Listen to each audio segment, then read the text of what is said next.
Hi Stampers, I'm Meg from Loven Stamps, and you might have noticed that in this watercolor word stamp there is one flower and it's only this big, but on our card there is one flower and it is this big. So let me give you some tips. You can use them for lots of different flower stamp sets, but I'm going to show you how to turn a small flower into a larger one. So let's get stamping. Okay, so we'll set our directions for Stamps and Mail Club aside, and I will show you how to do this card.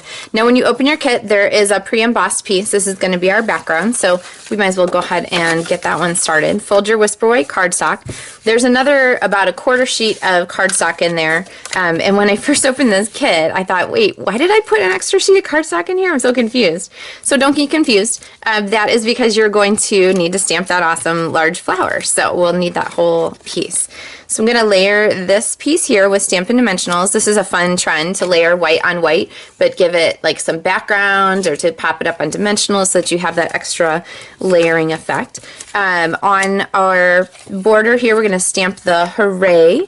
And a tip for you on this, when you are stamping the Hooray, you don't want to line it up so that this and this are parallel, the top of the Y and the top of the H. You want to look at it and line it up so that the O's and the A's and the Y's, sort of the bottoms of them, are lined up on a straight line. Does that make more sense? Because that will give you some a straight stamping greeting. There you go. Holy cow, I must have red fingers someplace. Let's try that again. One of the perks of Stampin' Up cardstock is that you can flip it over and stamp on the other side. Okay, and we'll try not to get that big red splotch wherever that came from. Ah, much better. I love that cardstock has two sides. What would we do if it only had one? Okay, so we are going to pull in our Real Red ink pad now, which is included in Stamps and Mail Club this month, unless you already have it, in which case you can get a fun other assortment. And I am going to use just the large flower from the stamp set. There's a smaller one too, but we're just using this large one. And you could layer the smaller one, I suppose, but this is a fun chance for me to show you how to make larger flowers, like I said I would. So I'm going to grab my paper again. The flower that we are making actually has 3 layers. It has this little tiny layer here, it has this larger layer here, and it has the largest layer on the bottom. So the regular size layer, that's pretty easy. You're going to stamp it. The small layer, that's pretty easy too. You're going to stamp it, and then just cut out on the smallest little 5 petals there. But the larger one is the tricky one. So let me give you my tip. I'm going to stamp once just as a placeholder, okay? This is my placeholder so that when I go to assemble my larger stamp, then or my larger flower, I'll know kind of where to center it. So I have that there. Now I'm going to center the center of my flower on the edge of what I've just stamped, okay? So this basically is going to show me where my regular flower is going to end. So I'm just going around and I'm stamping on the edge of that center flower, okay? And I find that if I do about 5, so 1, 2, 3, 4, 5, then that's good. Now this gamish in the center is not a problem because we know it's going to be covered up by this flower that I've cut out. So let me show you how these pieces go together. Okay, so get your Stampin' Dimensionals handy, and we are going to start layering. So dimensional here on the back of the tiniest flower, and you can worry about lining up the center or you can just stick it on there. Honestly, it doesn't really matter. It's a flower that has a lot of fun shape and movement to it, so it's not a huge deal if you get the images lined up exactly. Plus, really good luck trying to line that up. Unless you're really careful and you kind of remembered where you were, which I didn't. So anyway, there is our fun layered flower. So we've taken one blossom and we have turned it into a larger flower, which is better size and fit for our card. So we have the Hooray here, and we have our black glimmer paper, and I'm going to go ahead, oh, see, remember we did that little that little flub there.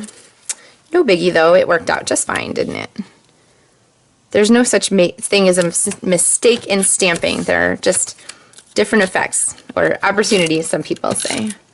So, alright, and then I'm going to put some adhesive on the back of this black glimmer paper strip and stick this down. Okay, And then we are going to go ahead and place our flower on here. But before we do, there is an additional piece that we're going to add, and that is the loopies of the black baker's twine.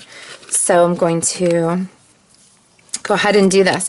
I'll show you some tips here. So I'm going to put some dimensional pieces on the back, and this one's a little bit bigger because I've used an edge piece. So sometimes what I like to do is stick down the baker's twine, sort of like I've done in other cards for this project, or this Stamps and Mail Club kit, and then I'm going to loop that behind, and then I might loop this down here and have a loop come out that direction. Okay, then I might decide, oh, I think I want a loop to kind of come out over here, so we'll add some more dimensional. And then you can artistically arrange your loops as you go. When you're using the metallic, when I'm using the metallic gold thread, I find I need to I don't need to be quite as like specific, like, oh, it's got to go right there. But with the baker's twine, it's a little bit floppier, and so it doesn't find its own place quite as easily as the others. All right, so we have our flower ready to stick down. We'll put another dimensional on there just to make sure. And then I'm going to go ahead and attach our card here. I like to use fast fuse when I am attaching things, or tear tape, when I'm attaching to a dimensional layer like this embossed layer here. That way we have a really good chance of having things stick where we want them. And I think I'm going to flip it this direction and stick our flower down there. So there is our fun card. Now if you were mailing this, you could clip it right here at the edge. Actually, I'll just do that because I kind of like the way it looks. So if you weren't mailing it, you could leave that on there. But there is our finished mailable card. We just clipped off the edge of our extra large flower, and we're ready to go. So remember, Stamps the Mail Club, you can request your kit.